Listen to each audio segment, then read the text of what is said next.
Hello everybody and welcome back to Mining Modern. I'm Corbin and this is the special Pro Tour Rivals of Ixalan edition of Mining Modern. This is Lantern Control, everyone.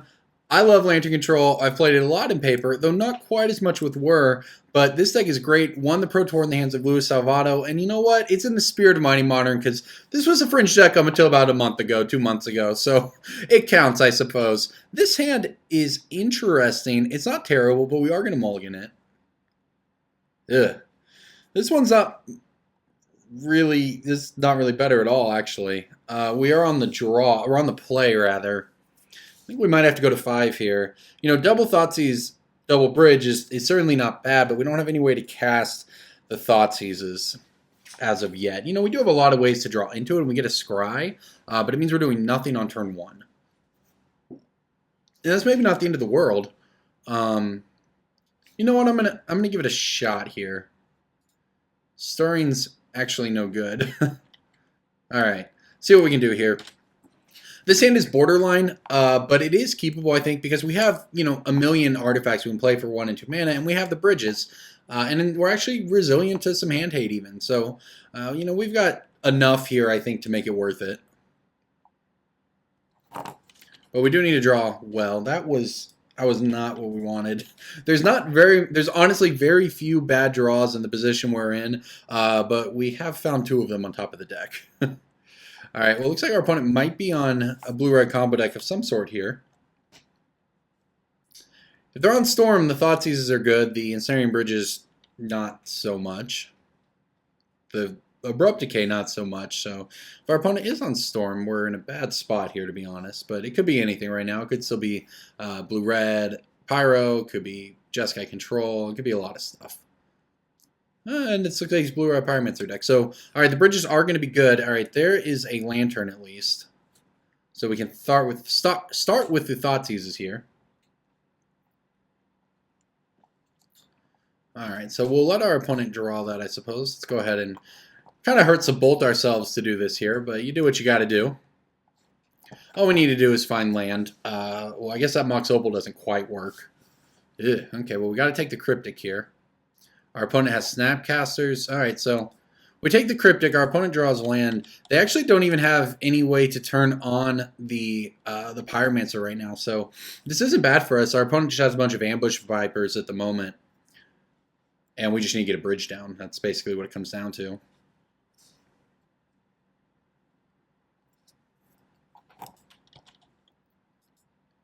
In fact, there's probably not even much reason to Thoughtseize here. In fact, I might Thoughtseize myself. All right, that will turn it on. So what I'm actually going to do here is Thoughtseize myself. We know our opponent's not drawing anything relevant. I can Thoughtseize myself, pitch a bridge. Then next turn, draw. Yeah. The problem is our opponent will eventually be able to Snapcaster the Cryptic.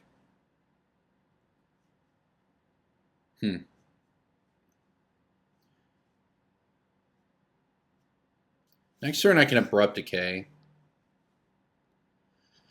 The question is, do I think I need to resolve 2 bridges this game, or do I need to just have 1 and have it stick? I think we might lean towards trying to resolve 2. I'm not sure here. The problem is we don't do anything until next turn, at which point we have an Abrupt Decay for the young Pyromancer, and now we got to deal with another Cryptic, huh? Well, none of this is ideal, that's for sure. It's kind of an awkward hand for us. We're down to 11. All right, I don't hate Bobble on top. All right, this turns on the Mox Opal. So I can Abrupt Decay the Pyromancer, use a Lantern to make our opponent shuffle away the Cryptic, because that's the scariest card for us. The next turn we'll draw the Bobble and still have access to Opal mana to play Bridge. I think that's probably just the best it's going to get here.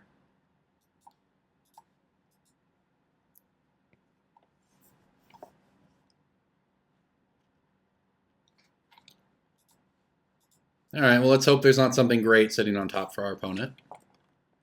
Opt. Okay, well, Opt's a card, but it's not a cryptic, so... Yeah, here comes another Ambush Viper. Ambush Viper number 3 coming in as well, I imagine. Hey, we're taking a lot of damage here.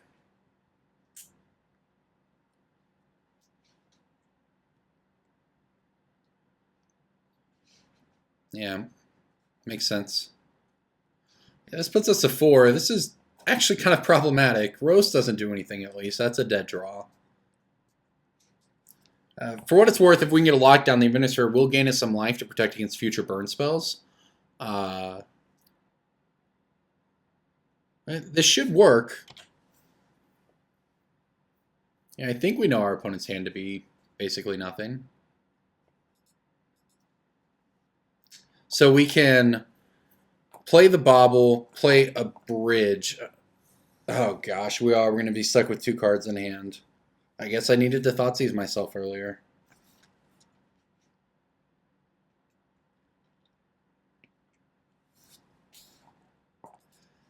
Yeah, but yep. That's why this deck is hard because, you know, I saw the line, but I wasn't sure exactly where it needed to be.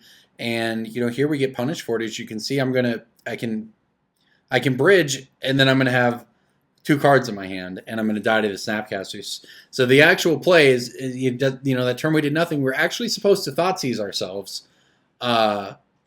Take away the bridge would be at 2 life this turn, but we'd be able to resolve bridge, have nothing in hand, and then start gaining life with Inventor's Fair. But that's a very hard line to see. And, you know, granted, you know, our opponent has Field of Ruin to get rid of Inventor's Fair, and then they could just draw a land and kill us or whatever. Or draw a bolt or whatever, because we don't really have any way to control our opponent's draw step. So it's a little awkward, but you know what? There's something to be taken away from that. I guess I also just Thoughtseize one of my opponent's things away. I'm not sure.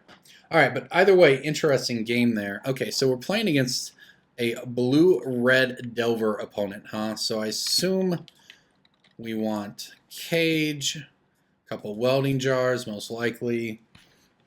May as well get the Maelstrom Pulse, I think. I'm just going to see what we want here. I don't know all the matchups here. That's the problem. I bet this is all good, though. Let's start here and work our way backwards. We cut a couple baubles.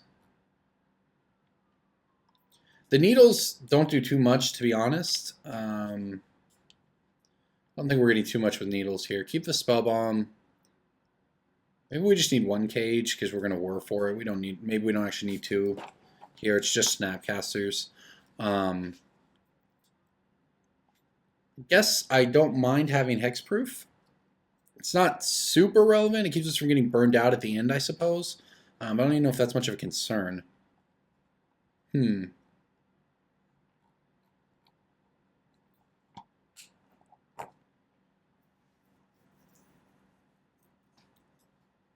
think I might try this. I'm not convinced this is correct. Like I said, I've played a lot of Lantern, not as much with this build or this list. So it's kind of been in the past. So I understand the basics and the mechanics of the deck very well, but playing with Whir is a bit new to me. So learning as we go here, but you know, hey, we all are, right? And it's Sunday night, and I'm recording this right after the Pro Tour. So, you know, usually Mighty Modern, I like to make sure I know what I'm doing with the decks, at least to a reasonable extent. And I feel like I have that here, but this deck has a very high skill cap, and if you've watched the Pro Tour, you've just watched some of the best Lantern players in the world play it, including Luis Salvato, who took down the entire tournament with it. And I want to show it off because people are going to be interested in it, and the deck is really powerful. And, you know, hey, won a Pro Tour. But, you know, keep in mind, I am not a Pro Tour winner, so we'll see what we can do here. I might have saw that line. I might have actually followed through on that line if I was, right? All right, this hand looks pretty good. It's not incredible, but it is pretty solid here. We have the bridge, we have an opal, we have a welding jar to protect a bridge, and we have an abrupt decay for one of our opponent's threats. So looks like we'll have access to all of our mana as well. All right, opponent's not going to mess with our hand, so no reason to play anything out here. All right, Serum Visions, okay.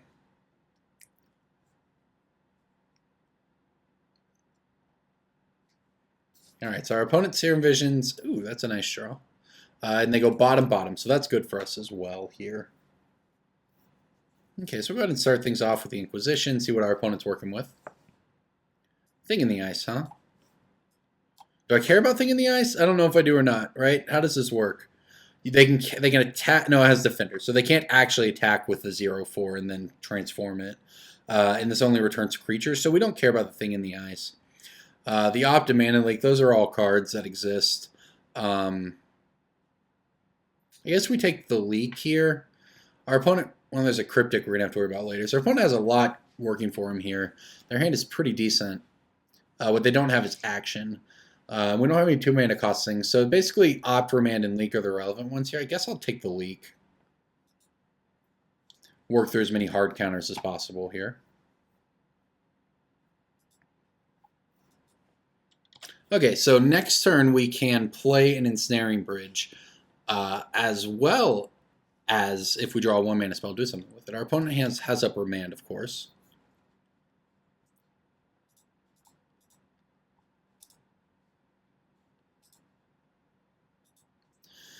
See if we can bait him into countering a Spell Bomb.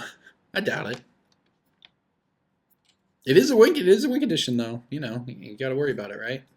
Maybe they'll counter this Mox Opal. No, okay, fair enough.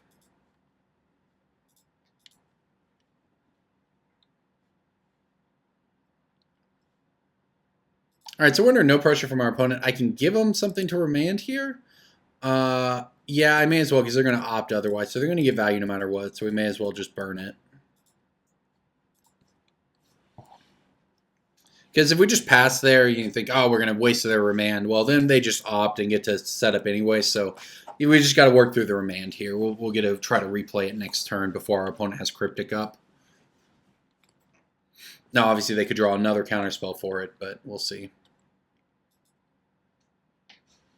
Also, if they play a creature here, well, okay, not that. I don't care about this creature. I guess we do later. Later will, attack us for, 7 or whatever if they can bounce our thing. Hey, nice draw. All right. Well, I don't want to do anything dumb here, so I'm just going to go ahead and Thoughtseize first, I suppose. All right, I assume our opponent's going to... I mean, we're just going to take Cryptic. We need to actually establish... Okay, so they do have good cards. We don't care that much about them, though, to be honest. We'll take the Cryptic out of their hand. Get our bridge down. So, all right, things look pretty good here. Cryptic Command is the scariest thing our opponent can do. But that it just is what it is. So we'll have to work our way through that. We have removal for the young Pyromancer when they play it.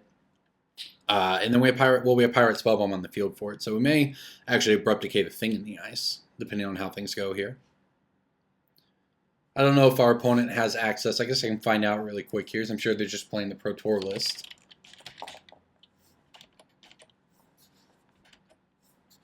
Blue-Red Pyromancer. So they do not have access to search for Azcanta. Right. Okay, so yeah, that was the relevant part there. No search for Azcanta for our opponent, so that's good. Okay.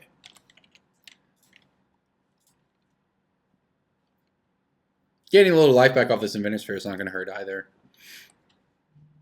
All right, so our opponent played a Spire Bluff Canal, and they played the Opt, so we know about 3 of the 4 cards in their hand.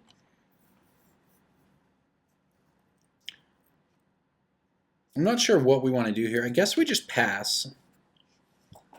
We don't really need to do anything with this Mox Opal. I could have opted. We don't have any Mill Rocks. That's the problem here. And we're going to get bolted, sure. Is we can just Abrupt Decay this thing if these things go crazy somehow. But we don't have a Mill Rock, so, we could burn the Mox Opal and sacrifice Inventor Sphere to go get whatever we wanted, but I just don't really think that there's that much value in that. We know about the Pyromancer, so I may as well keep the Spell Bomb. We're not really under any pressure right now, so...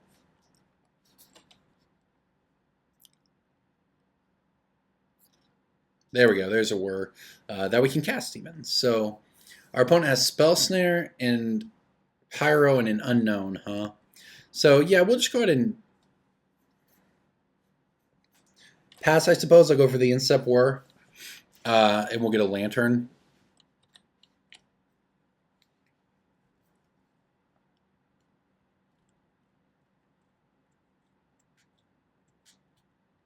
All right, our opponent going to cast an Opt. Sure. Maybe we respond to the Opt, actually, by worrying. I think I might do that.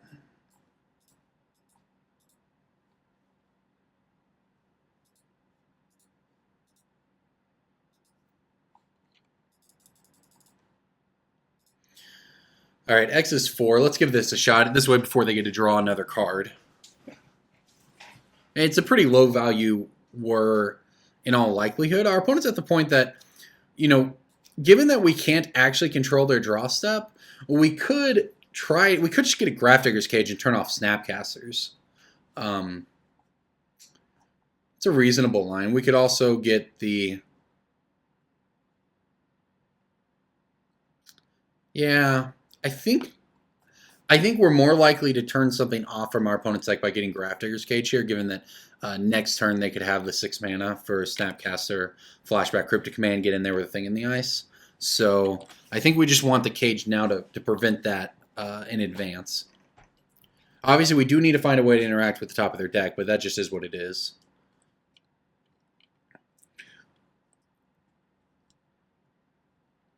We also might get to the point where we do want to just pop this Inventor's Fair to go get a second bridge to just have protection against Cryptic Command.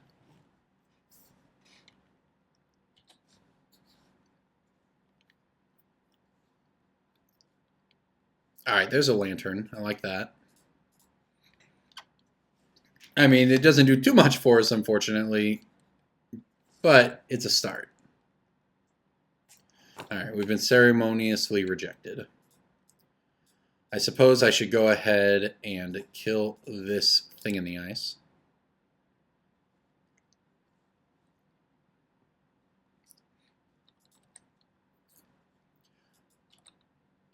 Although it's worth noting, I don't actually know how that works. If our opponent had responded by Spell Snaring our Abrupt Decay, it obviously wouldn't counter the Abrupt Decay. The question is if the Thing in the Ice flipping would make it a new target.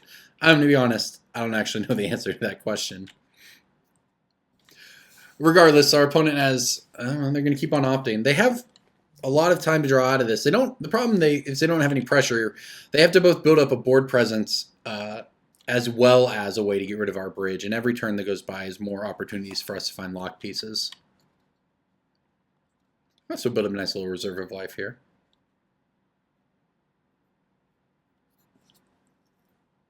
Are they going to Field of Ruin us? They are. Sure, I suppose.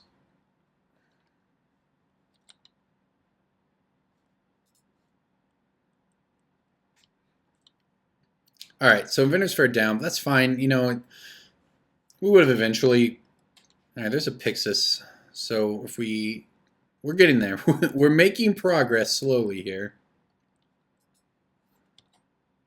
All right, well, we have, you know, a decent number of locked things going on here. We have mana. Our opponent has, you know, only one unknown in hand at this point. We just need to find a way to interact with the top of their deck. Rather, to see the top of their deck. We can interact with the top of the deck. And I'm not just going to Pixis blind here because I don't want to get rid of my own things. But not under a ton of pressure. There's another Thing in the Ice.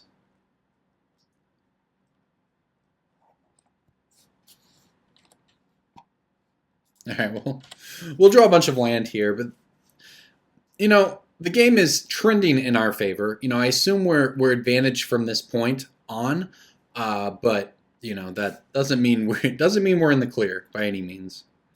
All right, here comes a young Pyromancer. Second young Pyromancer, huh? That means our opponent has a Spell Snare and an Unknown in hand. Well, I suppose I let them resolve. I'm not sure how much value there is in destroying one of them. It's an Inquisition. Okay. Well, we're going to find out. It's Spell Snare and something. Spell Snare and Snapcaster, great. So we actually were correct earlier when we took that, when we got that Grafdigger's Cage with our whir. All right, opponent drew a lane. So our opponent we're just in a top deck war here, and there is a Lantern for us, so that goes a long way. Happy to let our opponent draw a land. I think we might have turned the corner, officially getting that Lantern down. All right, we'll go ahead and Pixis. Well, I actually want to draw this bridge, so maybe I won't Pixis.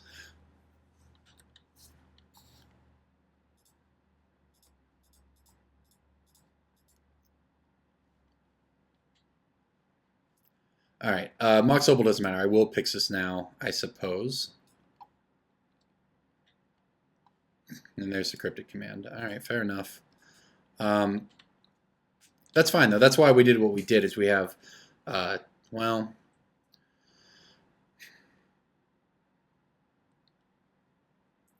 On the one hand, that's why we have 2 bridges.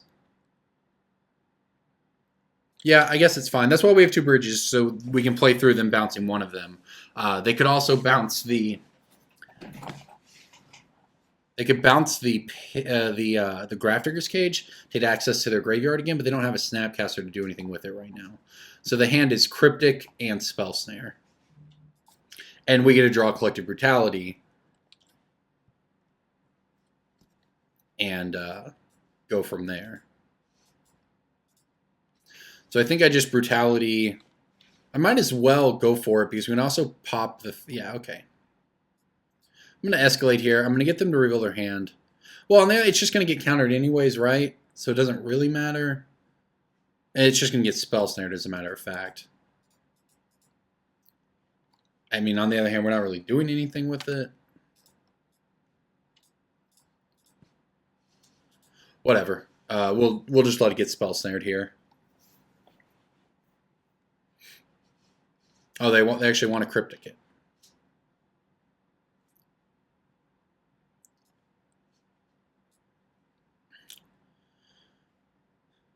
All right, so it's Cryptic draw. I'm fine with them drawing your man, so I don't care about that.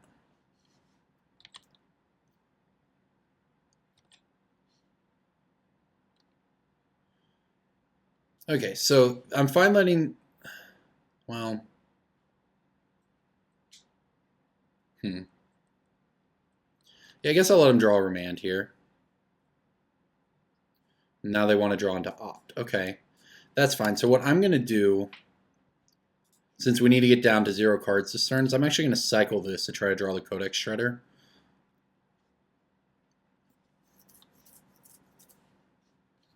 Another Codex Shredder on top. Nice. Okay, play Codex Shredder. See if we can get this one through. Our opponent burning Cryptic there and not bouncing bridges is not good for their long-term plan. All right, Codex Shredder resolves. Now we can play out our other Mox Opal. Go down to... All right, and that'll do it. Yeah, I think we played that mostly correctly. Maybe I could have cycled that Spellbomb a little sooner. But yeah, getting down to the 0 card... I think we played at least that last turn correctly, letting them have things that didn't matter, and sort of, keeping what we wanted to have going on there. Still not seeing much use out of the Pithing Needles. The second cage might be good. Didn't really see a lot of artifact destruction. We might just keep the 1 welding jar so we can search for it if we need it. I kind of want a second bauble back in here.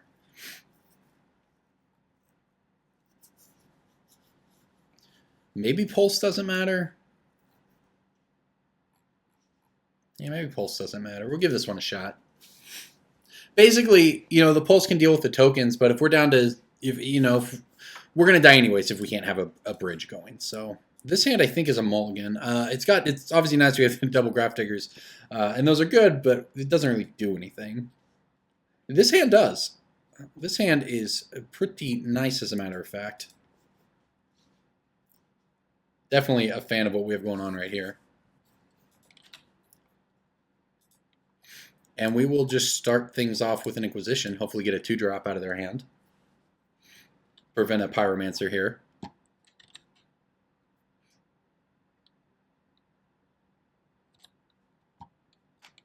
Beautiful. Okay, so what's our opponent looking at?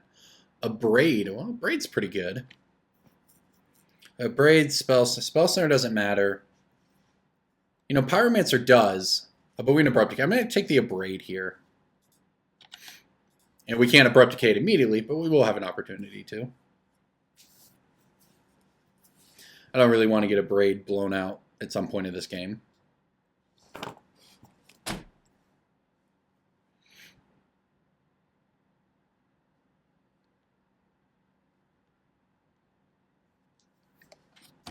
All right, so our opponent is, I assume, just going to tap out here for the Pyromancer. And we'll go from there. Yep, there's a Pyromancer. Another Thoughtseize, okay. Well, yeah, may as well, I suppose. Let's go ahead and Thoughtseize away. Molten Rain, huh? Well, I guess I do kind of care about Molten Rain given this hand. Yeah, and I'm just gonna have to make I'm just gonna have to play this here and then play the Lantern and hope it's something on top. Okay, good. I would say if it's something on top that got rid of our Lantern, which just caused us to lose Glimmer Void, that would have been pretty bad for us. As it stands, this is reasonable. We'll take this hit. But now we'll get a Thoughtseize and play Pixis and start controlling the top of their library.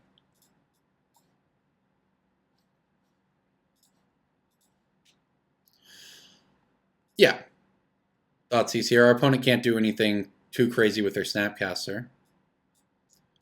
In fact, they're not going to do anything at all with their Snapcaster. Because, okay, that works out. So now we're just leaving them on Spell Snare and Land. So that's pretty good for us. Play Pixis. I think let him have Serum Visions. Well, you know what, our opponent... Well, they're going to have 2 blue after this. I don't really need Welding Jar, I suppose. I guess I'm going to Pixis this away. This is a bit greedy, but I can give it a shot. It's a high upside given how bad our opponent's hand is. Oh, okay. If there was just land on top, our opponent would be in a very poor position. So... All right, there's the land, but now they get to Serum Visions and stack the top 2. Meanwhile, I suppose we are going down to 12 from this young Pyromancer, but we can decay it next turn as well as play Grafdigger's Cage. So we'll be Hellbent, and our opponent will be out of threats. So we'll mostly be worried then about what they can do with this Serum Visions. They just want to Field of Ruin us now, huh? I guess that isn't the word. It keeps us from drawing the Inventor's Fair. Shuffles their own library. And we can't actually cast that Ancient Stirring, so this is actually kind of bad for us, I suppose.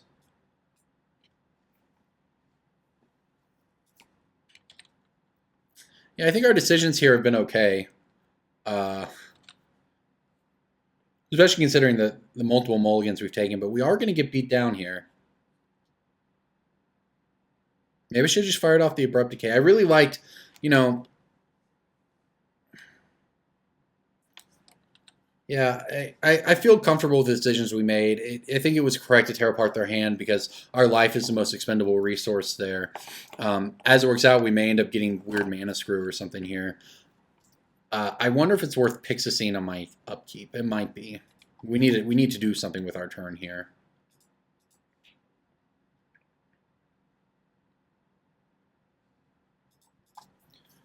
Okay, I guess that's a start. There's a Mox Opal. That's good. All right, yeah, we'll just go ahead and play the Spell Bomb. Play the Cage.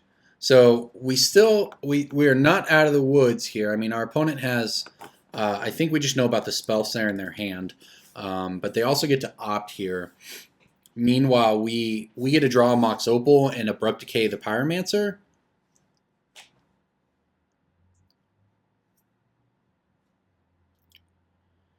Yeah, but our opponent gets to draw Mana Leak and there's nothing we can do about it. Be pretty greedy of them to Mana Leak a Mox Opal, but we'll see. They have a negate on top of their deck.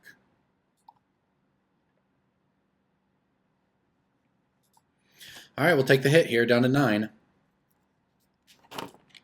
Draw Mox. Play Mox. It wouldn't... Okay. I think it might have made sense to counter it, because it also... This is where we would have played Bridge. But now we get to Abrupt Decay this, so... you know, if our opponent... I think they're supposed to burn Spell Snare there, to be honest, but... We will see. I'm going to go ahead and Pixis here because we're just, at this point, we're just digging for bridge. And we don't want our opponent to have negate when that happens. Field of Ruin, huh? Well, Field of Ruin's actually pretty good against us, and unfortunately there's not anything we can do about it.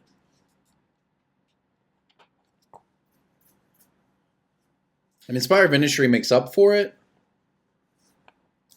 To an extent.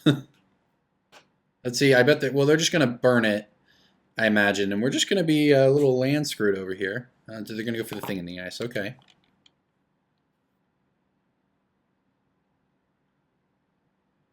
I think we'll be popping the Spellbomb to cycle here.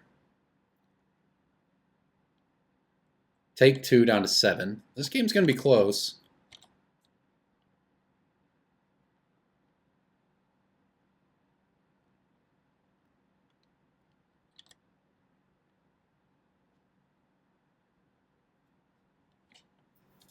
Yeah, we'll go ahead and cycle this. We'll see if our opponent makes us shuffle to prevent us from drawing the Spire of Industry. It's just not an unreasonable play.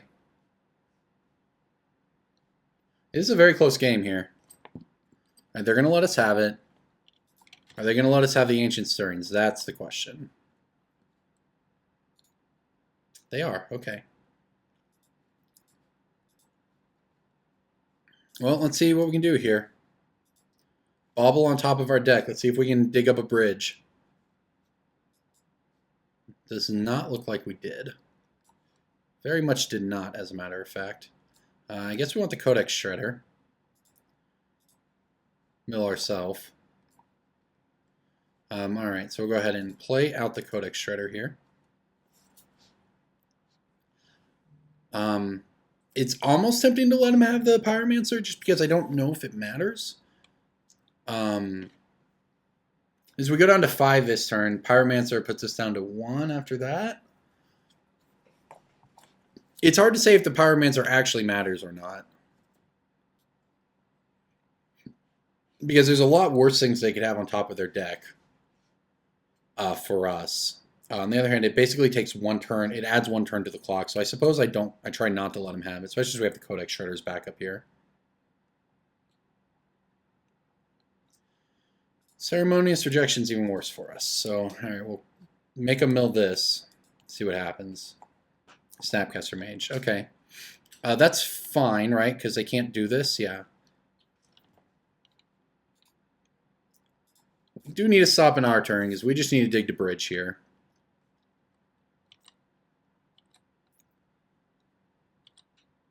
We're down to 5, so we still have basically 1 turn to do it, I suppose.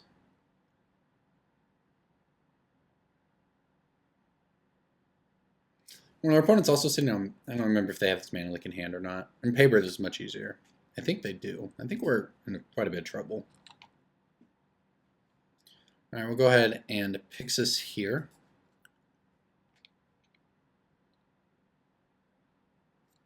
We've been through a lot of our deck to not find bridges, though. That's also an unfortunate truth. Bridge or whir or anything. Wow, and we're still not going to get there. Okay. I think that might do us in.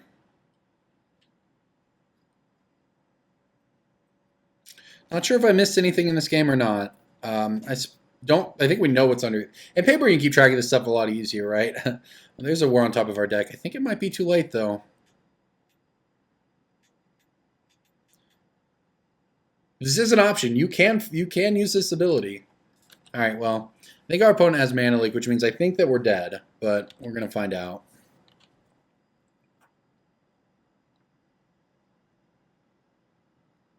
I think we had to let him have that Mana Leak. But it's also possible that... Okay, they're going to make us shuffle. Yep, sure. Abrupt Decay on top of our library. What's on top of their library? Well, Young Pyromancer doesn't matter now. And we might just die to these tokens. It's possible I messed up early and I was supposed to just burn an Abrupt Decay immediately. I'm not sure.